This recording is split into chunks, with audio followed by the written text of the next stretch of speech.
I want me some glory hole.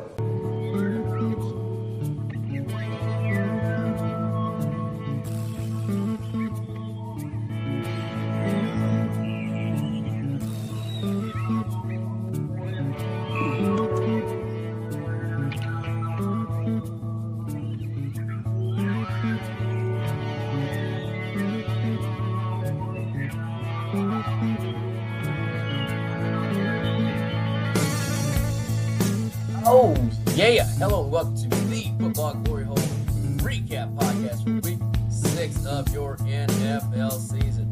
I am your host, Bo. Joined here as always by my good buddy Longhorn. And whether you listen to us on Apple Podcasts, Spreaker, SoundCloud, watch us live on YouTube, live on Instagram, live on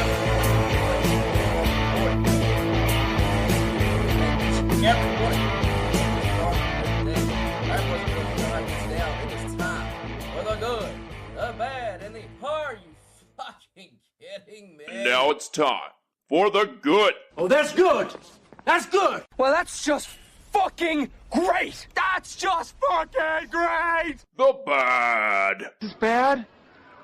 Is this bad? Well, that's fucking not good. And the are you fucking kidding me? Are you fucking kidding me? Are you fucking kidding me? God damn it. Are you fucking with me?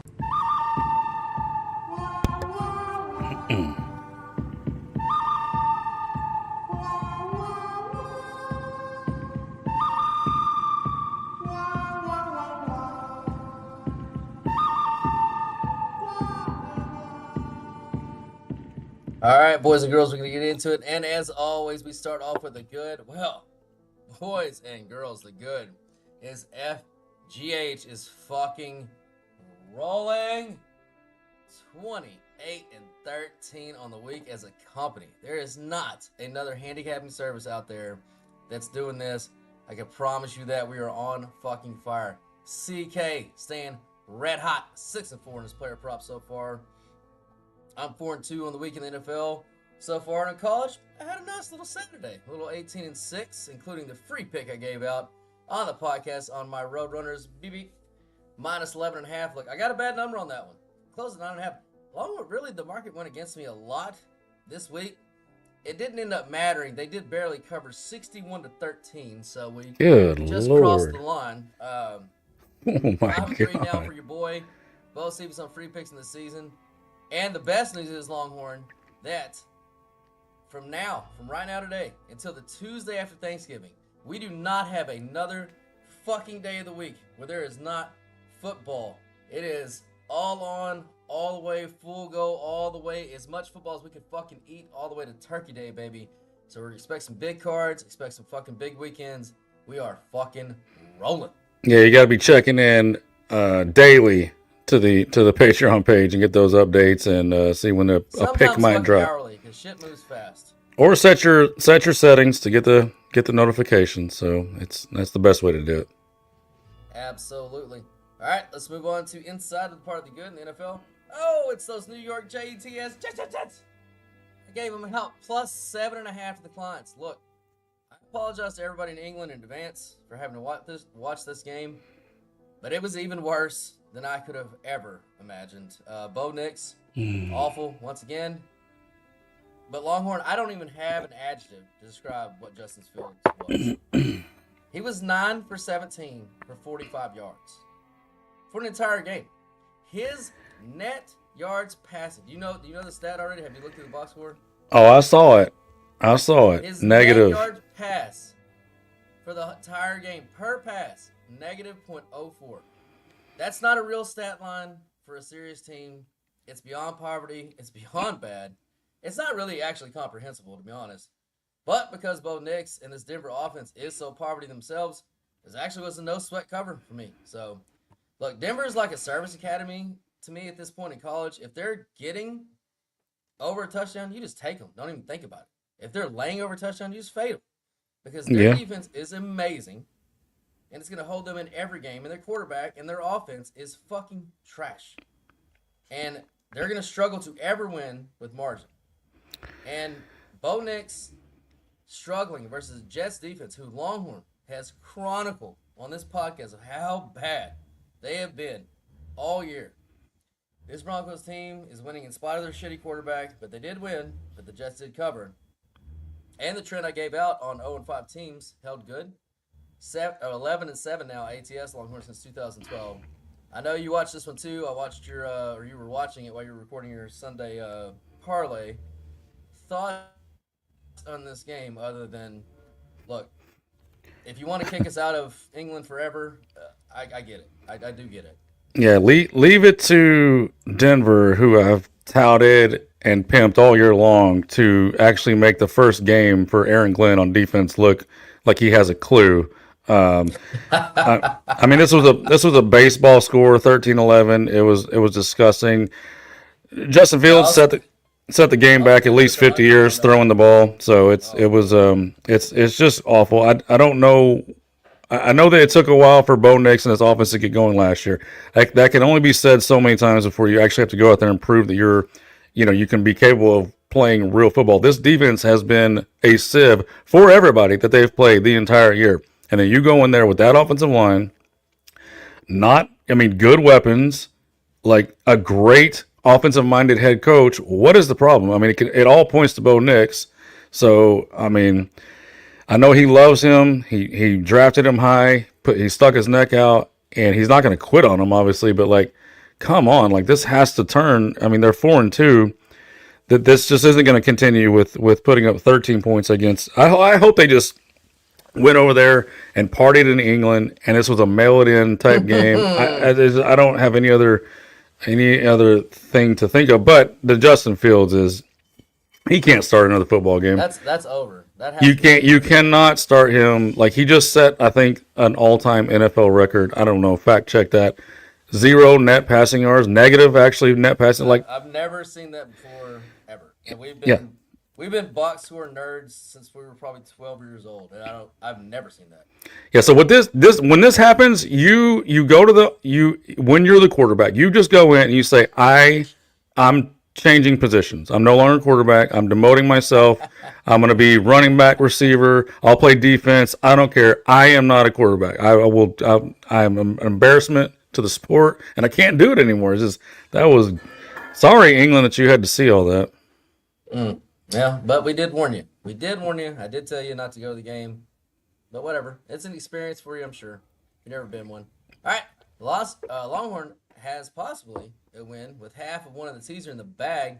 Indy, you had to sweat that one, Longhorn. Oh my God! The BBG had Indy winning by 4. That's exactly the margin that they won with. Longhorn, thoughts on this one, and how tight did your butthole get during this fucking game?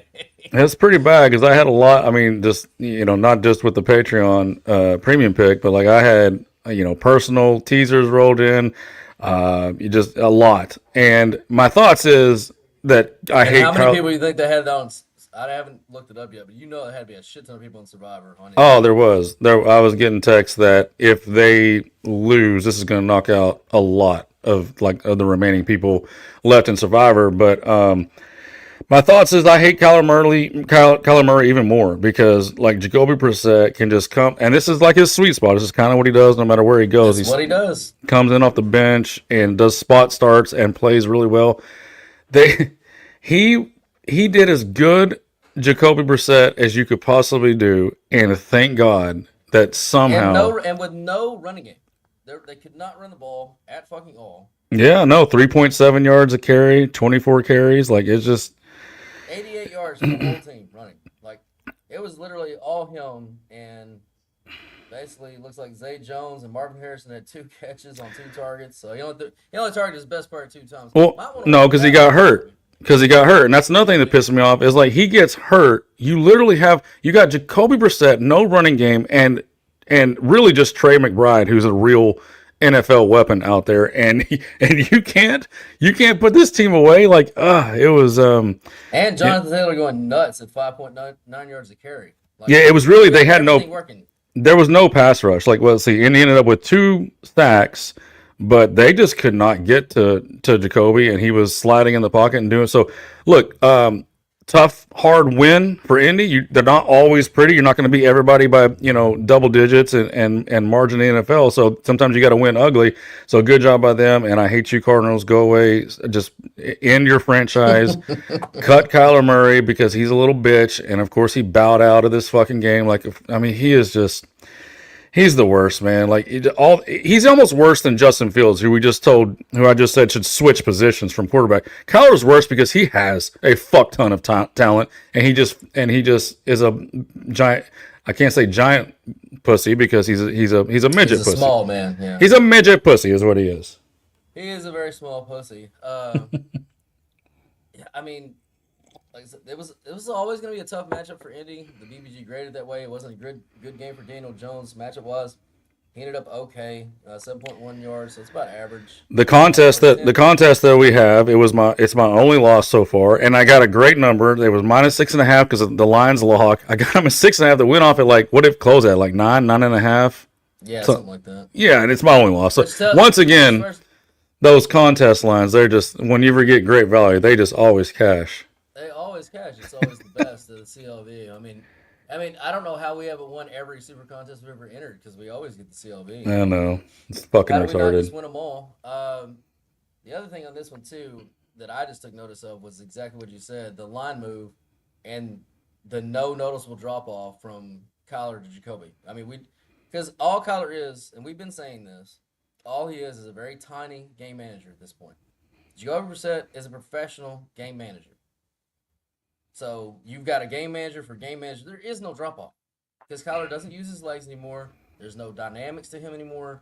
There's no difference between these two dudes at all, except for Kyler is more talented. Yes, does he show it all the time? No, obviously he doesn't. So that the 3 points, in that marketplace, which with everybody's, I'm not gonna lie, with everybody, I mean even my ratings, preseason ratings between those two guys, 3 points is fair.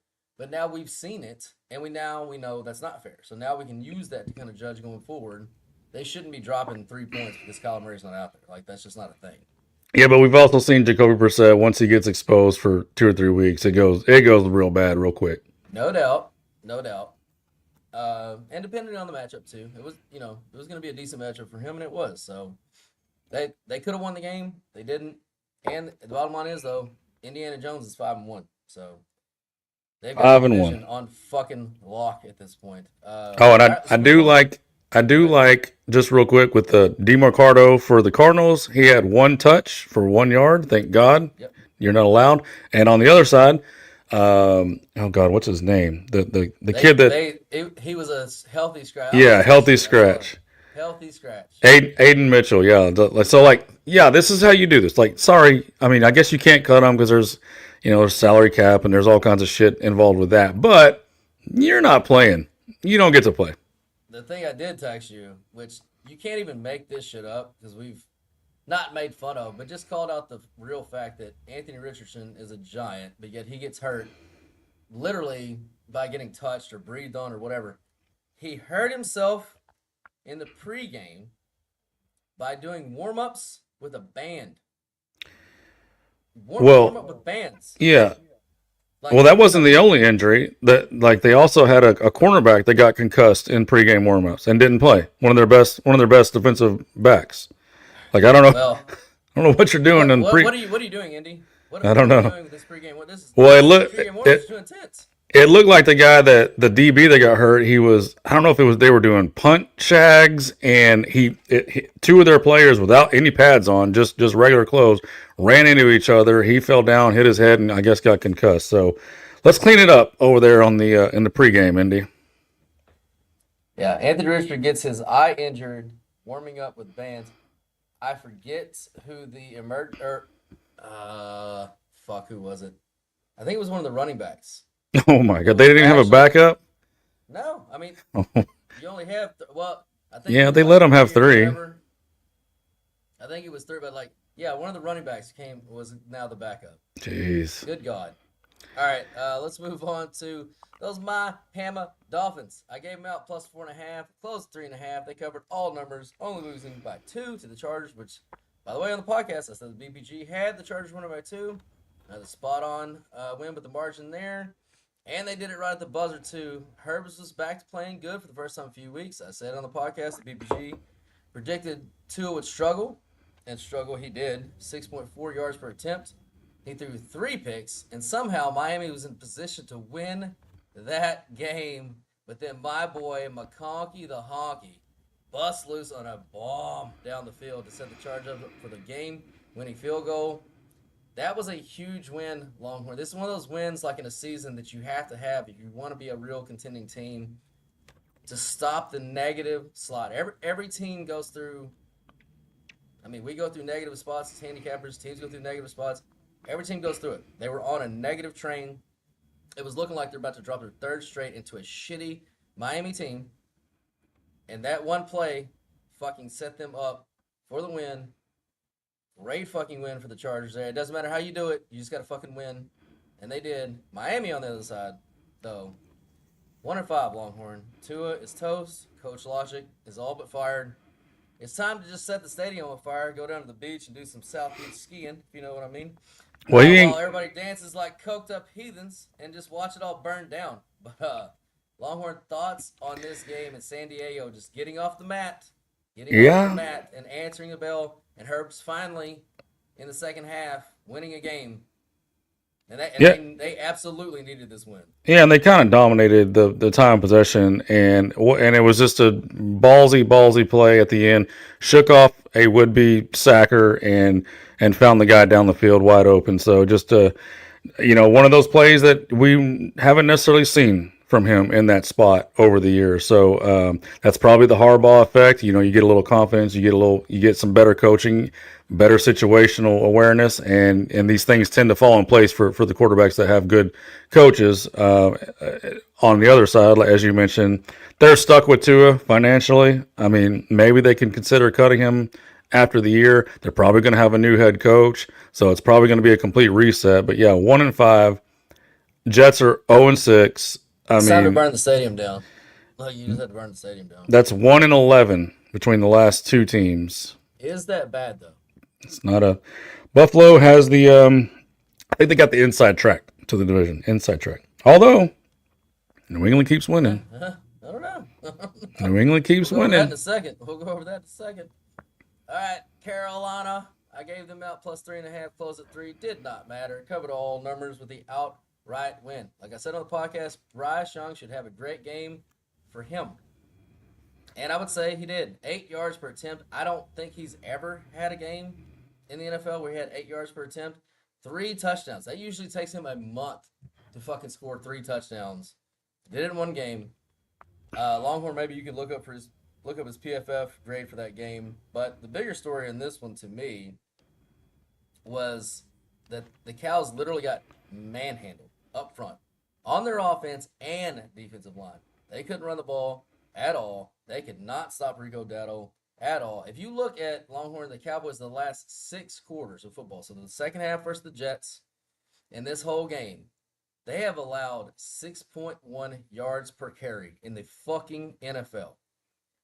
And we always say Dak beats bad teams, which is true. He does. And he was great in this game. But it doesn't matter how good your quarterback is if he literally has to score on every possession or you're going to lose the game. Yeah, that's hard. It's a new level of bad. If they didn't get to play that one half, the first half versus the Jets, these numbers they have would look even fucking worse. Longhorn, now you are the fatty expert. So thoughts on how bad these fatties are for Dallas. Is there any hope of them getting any better? Well, on defense, like defensive line, definitely not. Dominated today. Definitely not on the defensive side. On the offensive side, dominated by Carolina's defensive line. Yeah. Dominated. But on offense, yeah, once they get some of those players back, and this is really the first time they haven't been able to run the ball all season. So, there's not going to be a whole lot wrong with the Dallas Cowboys offense. Carolina's offense Carolina's awesome, run defense, Yeah, so yeah, you got it right. Like Dak, if he's healthy, they're going to score enough points to win probably half their games this year. But that defense, there's no fixing this. Like, it's the reason I said on the podcast that I like the over. I should have. really, in hindsight, this should have been my underdog. I had a hard time picking underdogs for the Sunday morning underdog parlay card. This should have been it. This should have been it. This one should have been it for sure. So missed an opportunity there, but 3-3 Carolina now. 3-3. They're ain't your daddy's Panthers. They are my daddy's Panthers. They're not your daddy's Panthers anymore. So you might want to call your daddy and ask him. You call him and ask him. I say, hey, Dad, when's the last time you saw the Panthers 3-3? He's going to say, son, that's never happened a day in my life. Whoa, we called a penalty on that? What the fuck is a penalty? Another illegal how is that illegal motion? Because they cheat. Oh, my God. No, there's no way. You can't pull that off the board.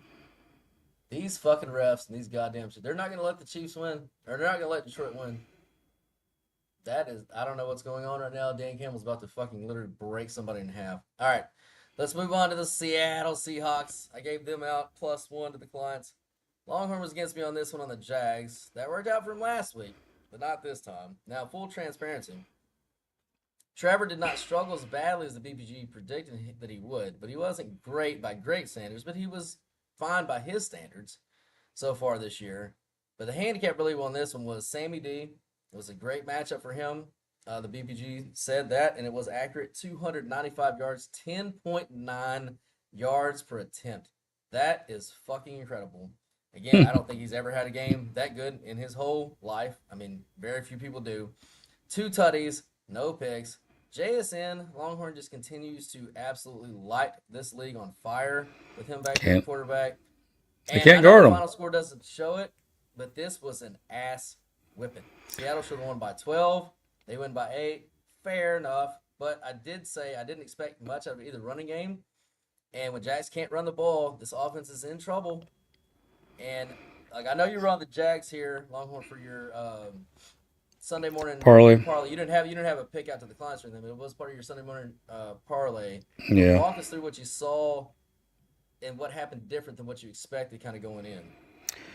Well, it was a struggle bus for them the whole time. There were opportunities for TL, even though he played okay on the box score and he ended up looking okay. There were just chances early on for it to be a close game, and you're kind of going back and forth with one-score games instead of having to chase a 2-score deficit, which he was when it was 20-6, for most of the second half. So you're just in trouble at that point. Really, the whole point of the pick was I thought without Julian Love and Devin Witherspoon, their 2 best players in the secondary, that TL would just be able to, like we saw Baker do against this Seattle defense missing those players, that he would kind of have his way. But 273 total yards is just not going to get it done. Although he had 258 of them. Like, they just couldn't run the ball, which that was the handicap. Right. They were not going to be able to run the ball in this game. But 273 yards, that's basically, you should have about somewhere between 17 and 20 points. So there was some just mistakes. And what was the turnover? There's no turnovers on either side. So it's a clean win. 6.4 to 4. They had it's a clean win for Seattle. It was just a bad pick. Maybe they just celebrated that Monday night win over Kansas City a little too much. And this is note to sell. You know what? And this is like one of my rules. Why did I go against it? I know I didn't put out the clients, but think about these things more as I'm talking to myself. You win a Monday night primetime game, you don't want to back that team, especially if Chiefs.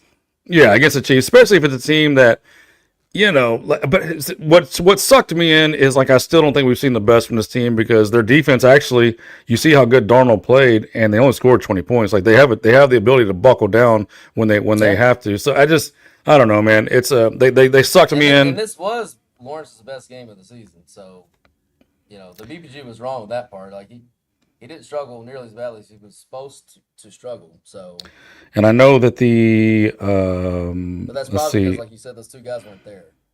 7 sacks that Seattle had, so they were all over his ass. So it's look, Seattle is 4-2 now, and when they get those 2, they're going to come back soon because there was a chance they could have played this week. Now you're getting, you're starting to come into form of what I thought this team could be, and then we see what's happening with the rest of the division with San Fran dealing with injuries and a loss. So I don't know. It's a long way to go, but I like the way they're looking. You're looking more and more right about Seattle for sure as the weeks go on.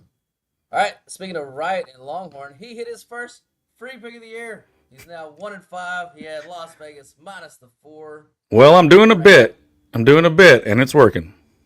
Look, part of his default of just fading Tennessee every week, I said on the podcast, though, I agree with him. Las Vegas, I had him winning this game 24-16. Liked his pick, liked the under. Both of them hit.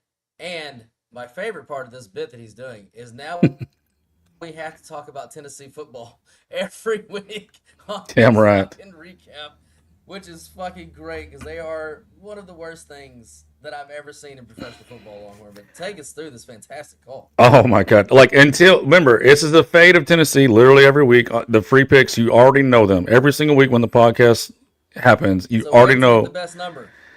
Yeah, wait to get the best number for sure. See which way it's going. I can't imagine it goes any way but against Tennessee at all times every week. So get it early is what I would probably suggest. But until this coach gets fired, that's how this goes. And I don't know how is he? I don't know how he still has a job. He's Vegas is really bad. Like without Brock Bowers and the way Geno's playing. This is a fucking bad, awful team. And they basically doubled, and they 2.5 timed the spread, basically, or two times the spread on them. How bad is Tennessee? Like, Tennessee is, like, how did they win that game last week? It pisses me off so much. I should still have my Survivor play, like half the other fucking people that had them. But, like, Cam Ward. Like 3,000 other people. Now that Cam Ward's QBR was 13.7. Like, it's just... Is that bad? He's got no one to throw to. They can't run the ball. And eventually the defense, which has really good players and is usually up for the challenge early in the game. They weren't bad in this one. Yeah, just like any... They held Vegas to 4... Okay, Vegas won a game by 10 points. I just want to put this in your... They won a game by 10 points. They had 4 yards per play. 4 yards per play. You get beat by double digits. You don't win by double digits if you have 4 yards for fucking play on offense. That is so gross. So look to fade Vegas. 10. They won by 10, and they should have won by more. They gave the one trash time touchdown up. Like, I mean, that was complete trash time. The game was fucking over. They scored with like 2 minutes left. They onside kick. Blah, blah, blah. Like, if Vegas was playing the Roadrunners of UTSA next week, I would fade them. I don't know who they're playing next week, but I promise you, it's a fade. Who are they playing next? Unless Bowers comes back. Let me check on Bowers. Well, I don't know, man. They're at the Chiefs. That's got to be an easy win, right? I don't know. We're gonna be catching double digits. We'll get to that look. I didn't even look, so. I know no one likes live commentary on a game that they might be listening to this later, but how did they take the touchdown off the board for Detroit? There's no audio. I know Dan Campbell wanted to strangle somebody. I don't know. Give me down on the Dan Campbell will strangle a referee by the end of this game at plus $9 million. Let me put $1 on that. Yeah, I'll put $1 on that. All right, let's move on to the bad. Again, great week. But we still got to tell ourselves, as we always do. Longhorn and I both had those New Orleans Saints. You had them too? Sorry about that. Yeah. The stats were pretty even in this one, Longhorn. Coin flip that just didn't go our way. The one turnover surely didn't help, but it's only one turnover. I don't know. What did you see in that one? Yeah, I get to watch a lot of this game. So they jumped the fuck out. And Drake, the story of this game is Drake May. Drake May is fucking balling his balls out. Like, he is playing so fucking good. 10 yards per attempt, 3 tutties and no picks. That's pretty fucking good. And he did at least half of that in the first quarter. So you're already you're as the team that's the worst team, which New Orleans is. You're trying to climb up this hill of getting jumped early at home. They did a really good job. It's actually another impressive performance by New Orleans. We had a chance. We had several chances. So my takeaway from this is I am very interested. Even though I took the L with New Orleans, I'm still interested at the right number of being on New Orleans. And my takeaway for New England is fuck, man. Like, they got a really easy stretch of games. I'm starting to worry a little bit about my Yeah. 8.5.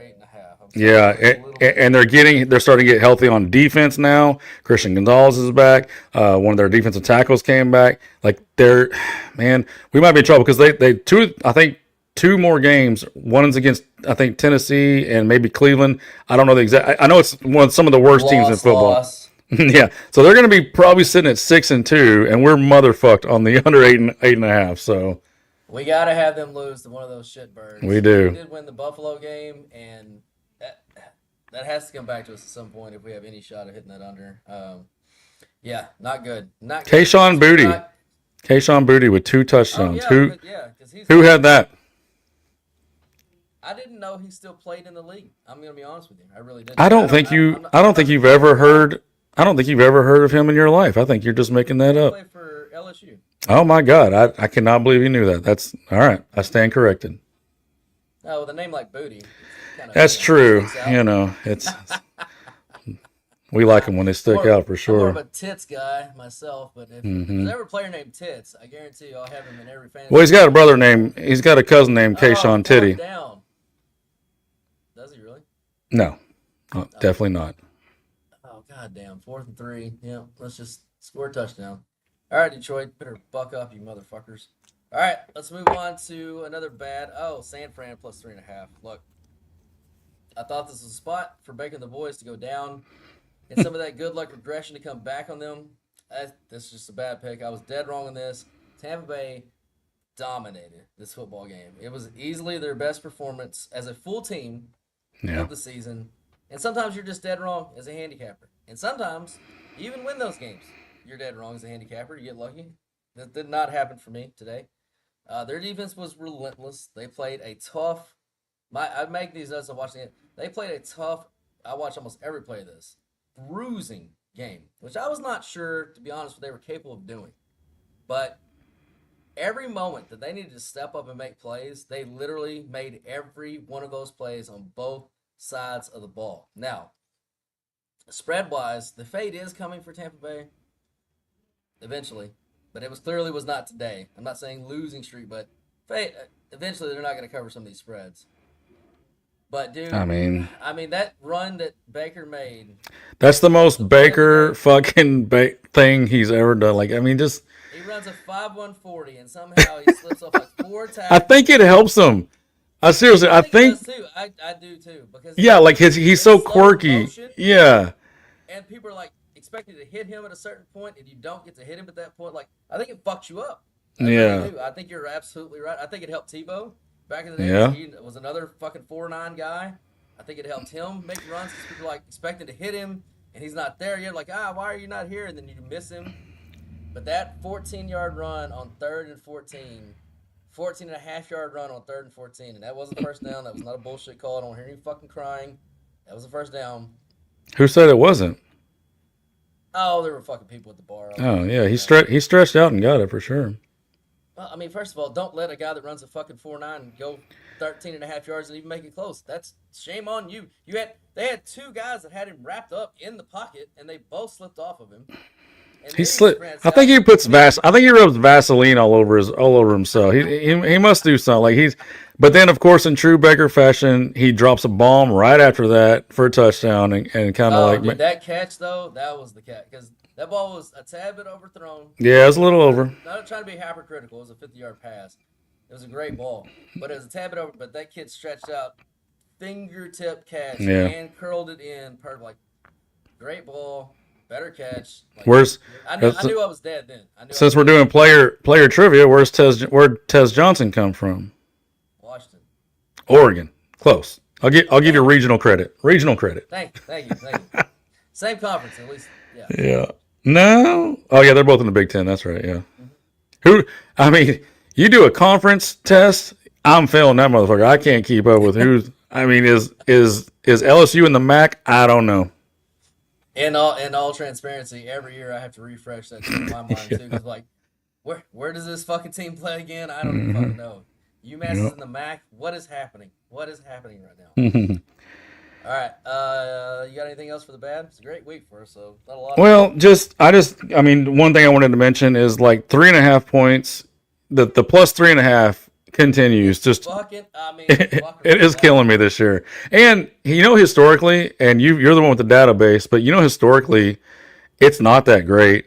Like it's not like it's you're better at 3. right. The dog generally wins straight up at a better percentage. I know. So 3.5. So I need to stop thinking I got this comfort with the 3.5. 3.5. Yeah. Yeah. So because I had San Fran projected to win by 3.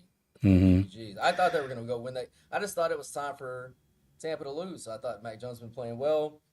That they can't match up, physically. It says that in the numbers, and they did. They just proved me wrong. They took another step in my mind today that I have not seen this Tampa Bay team do yet. And now with that game right there, I'm like, okay, these boys are. I feel really good about my NFC title prediction and better about your Super Bowl prediction. Oh man, they played a different brand of football today that I did not know that they were capable of playing.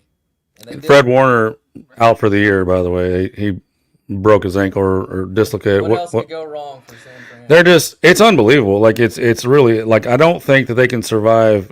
He was the glue to this defense, and they already lost Bosa. They're kind of done. It's really going to be a race between Seattle and the Rams in that division. It seems like. And then the last thing, teasers having a nice little bounce back this week. They obviously was the death of teasers last week. I told you if you don't like playing teasers and you jump off because of that one bad week, they ain't for you. This is just the way it goes. You got to ride the wave. Indy somehow cashed its teaser. Denver somehow cashed its teaser. And the Denver one was questionable because that's a neutral field. That one's not technical, but then, now we got Detroit tonight. So it looks like it's going to be a nice little bounce back for the teasers. Thank God. I'll tell them. So my teaser, I didn't really have a spot to put it. So look, I hope that I put out the numbers geek Duno Wong on Baltimore plus 14, Cincy plus 21, and my book refunded me my money. I forgot about that.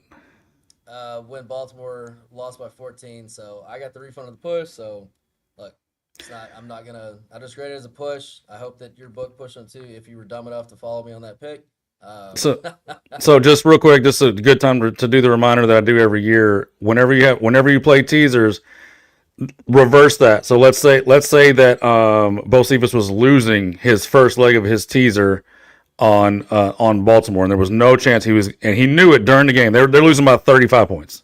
Before that game ends, plug in a second half if you have ones that you're allowed to do open. If that first leg is a definite loser, you plug in a second half and try to find a solid number like a 3. It switches to a 3.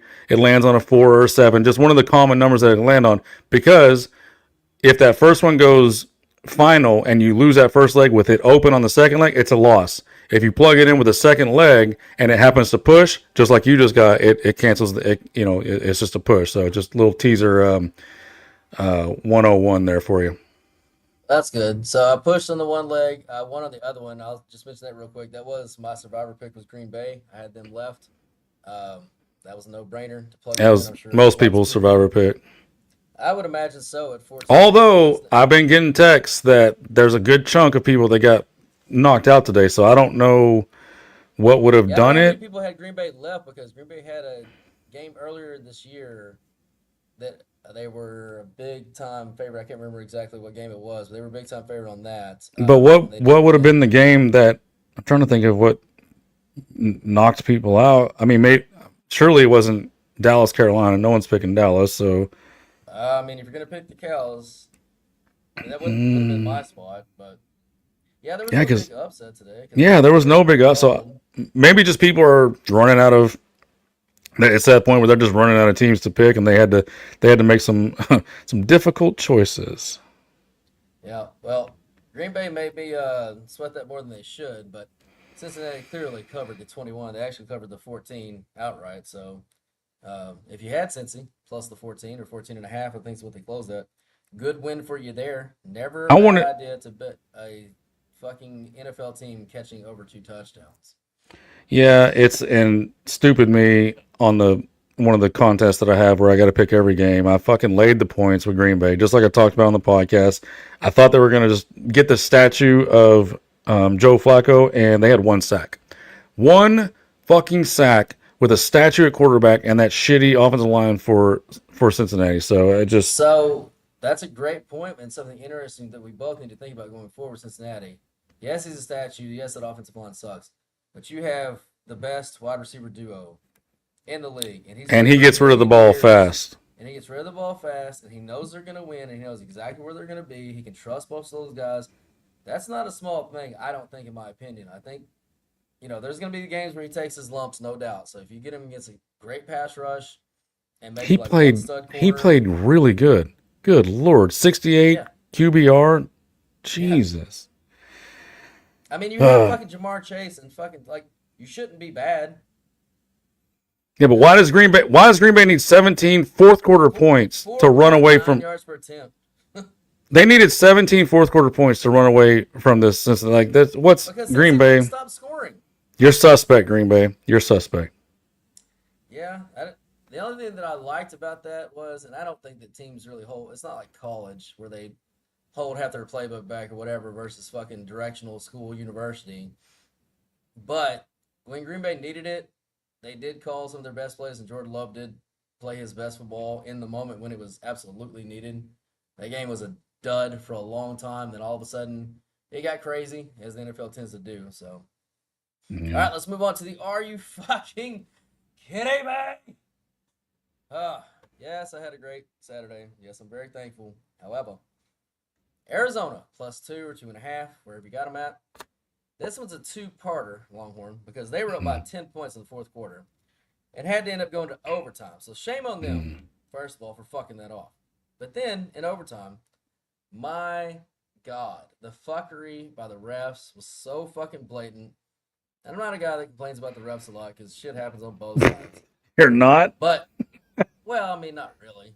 You do them. You do in text chains. That's for damn sure. Of course I do. That's in the moment.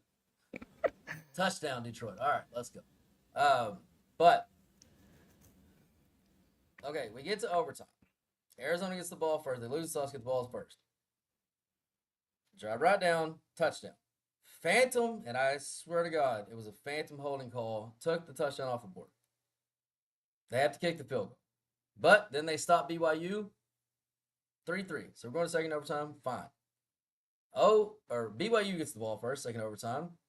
They go first and goal to third and goal. No touchdowns. But on third and goal, PI in the end zone. Okay. It was questionable. It's fine. Then, first and goal to third and goal, and they get a bullshit second pass interference in the end zone to give them another first and goal. And then, of course, they score from 1 yard out. They don't get the 2. So, we're down by 6. We still got a chip in the chair, baby. Because you got to go for 2 in the second overtime if you don't know that in college. So, all we need is Arizona to just score the touchdown. I don't give a fuck if they get the 2 points or not. Because we got 2.5. We're good. They drive down again. First through fourth and goal. Fourth and goal. Clear pass interference against BYU. In the end zone on Arizona. Nah, we're not calling that shit. Game over. Go fuck yourself, Bo Cephas. Are you fucking kidding me? You got to give it to both. If you're going to give it to one side, you got to give it to the other side. Just one. They were tired. I'm just asking for one. They were tired. It was time to go home. Probably very late. Fucking God. It's very late on the West Coast. Second one I got on this one, and this is just a personal thing. I didn't have any money on it, but I was at the Texas State and Troy game. Texas State dominated that entire game. Troy comes all the way back. Kudos to them. Tied the game. We're down it's 30 seconds left. Texas State has the ball. They're on their own 5. The kid fumbles the kickoff. They're on their own 2-yard line. And out of nowhere, bang, big fucking play. Another bang, big fucking play. Now we got a 35-yard field goal or whatever to win the game at the end of regulation. I'm videotaping the shit. It's on our fucking stream on the Instagram page. Doink! Off the fucking right. I mean, boom! Right off the right upright. Go to overtime. Troy punches it in. Texas State, 4th and 1. Gets stuffed up the middle. Game over. Everybody, a lot of sad white boots with their tits hanging out. Walking out of that stadium. It was Tough game for the Bobs. It's tough to lose that game when you're up by like fucking 17 points. They were up 14-0 instantly in the first quarter. I did have money on that the first quarter, but other than that, I didn't have anything on it. They did what I expected them to do. They jumped them early. They dominated the game, and then just rough night for the Bobs. Rough night for the Bobs. Did you say you just live streamed a Are You Fucking Kidding Me? I did actually. That's nice. Good catch. Good catch. All right, boys and girls, that was the good, the bad, and the Are You Fucking Kidding Me?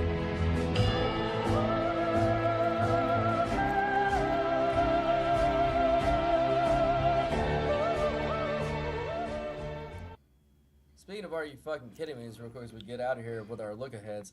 Penn State lost to Northwestern, straight up as a 21-point favorite. James Franklin fired. Fired. $45 million, Longhorn. That seems This man seems can fast. Go away and not have to hear any more shit about he's Little Dick James, Small Game James, and all the shit that I say about him and everybody says about him. It's not just me. A lot of people are saying it. He doesn't have to hear that shit anymore. And he gets paid $45 million to go away and die. So not a bad gig. Not a bad gig. All right, Longhorn, let's look ahead. God damn, Commanders are up to 5.5. What the fuck is happening right now? What is happening? Commanders 5.5. Oh, for tomorrow? The Redskins for tomorrow. Sorry. Yeah. Wow. Sorry, that took me by surprise. I just popped that open. What the fuck is happening? Did somebody get hurt? I mean, 1 point, that happens. It's a Monday night game. Well, I would say standalone, but there's 2 games, so there's 2 games. Yeah, but I would think I got to check which way the money's coming out, but I would think that it has to come back on the Bears a little bit. I mean, the fact that it went up a whole point, I mean, obviously the money's coming in on the Redskins. Yeah, but at some point the buyback will. You know how it is with dogs on Monday Night Football. Generally, they get the buyback. All right, let's look ahead to next week though. Skip both of those games. Kicking it off with the Bengals and the Steelers on Thursday night. Anything else other than that shit show interest you, Longhorn, on this slate? I mean, there's a whole slate of games. Just looking at it, since we're recording on Sunday night, we don't have the usual Monday official card to look at. But there's a whole slew of games that I'm liking early. Denver Broncos, they're favored by 7.5, so that fits the criteria. I'm looking to early lean on Giants. I'm seeing a lot of teaser possibilities with the way the lines are lined up. And let me find my trusty Tennessee Titans. Oh yeah, New England minus 6.5. That's about 13 points light. So give me give me New England on that one. Okay. Let's say that out loud real quick. I see them at 7 a couple of books, but they were just 3.5-point favorites in New Orleans. And covered. And now they're only giving up 3 more in Tennessee. Yeah. Actually, 5.5 in Bovada. Well, New Orleans also has 1 win, but I think we know there's a major difference between New Orleans and Tennessee. So, but 3 points might be too far. I mean, that might be close to right, but it doesn't matter. It's 7 at the circuit. It doesn't matter. They have the worst head coach in football. It doesn't, put whatever number you want. I mean, obviously there's a number eventually where it matters, but it doesn't matter. They're losers. They have a coach that's incompetent. I mean, seriously, it doesn't matter. Like from right now, when the head coach is supposed to be coming up with all this great game plans, he's not. I don't know what he's doing. He's probably sucking his thumb somewhere in a corner, like just waiting to get fired, waiting for the call to come meet him in the office. Like they or something. yeah. Give me New England. We talked about, oh man, the Raiders are going to be double-digit dogs at Kansas City, man. I said that. Oh, dude, man. Are they though? I haven't looked at it. Yes, 10.5. So we'll see what happens with this game tonight. And then I need Brock Bowers to take them. The way Geno's playing, I just don't. The Raiders always seem to play. I know they always play them close. In Kansas City, at least. I know. So stupid. At home they get blown out by these motherfuckers, but on the road they show up. Like that makes no sense. And we got a really nice matchup with Indy and LA Chargers. So a couple of teams that are That's going to be an early Colts Dogs. So Hey, Longhorn, here's something you'll love. Another 2-game slate on Monday Night Football. yeah, I don't know what I mean, why? What are we doing? Oh my What are we God! doing? And Buccaneers Lions, a great game too. Yeah, we got a couple of great games lined up next week. How did you forget the Dolphins and the Browns? Because I Dolphins forgot. favored, by the way. Favored. Well, there you go. Give me all the Cleveland. No, they're not. No, sorry, it's Cleveland's favored. Yeah, Is Cleveland. favored. That's what I Ugh. was saying. Cleveland is favored. That's another game that's going to set football They back. scored 9 points. Where are the Jets? Are the Jets on a bye? Nope, they're playing. Oh, Carolina coming to town. Oh, is Carolina going to go 4 and? It's between a pick'em and Jets 1-point favorite. Mm. Oh, Well, I see the Jets are 2-point favorites at Bovada. They love some Jets at Bovada. yeah. Give me Carolina as an underdog. I'll take all I can get against that shitty fucking coach. I mean, they got to win a game sometime, right? They can't go 0-17, can they? There's no rule. There's no rule. That's true. It's not against the rules. All right, Longhorn, tell me the fabulous Patreon one more time. Let's get out of here. All right, go to that Fucking Patreon. week, boys and girls. Great Yeah, it was a good week. Go to the Patreon page, patreon.com/bet_FGH, and sign up for those packages. We got Bo Stevens red hot in college, like always, and we got NFL packages available also. So for Bo Stevens, I am Longhorn. We are FGH, and no matter how you find us, when you think about betting on football, think FGH and never pay a bookie again. Come on. Hot damn it, people. Never pay a bookie again. Steven Tyler, take us out, baby.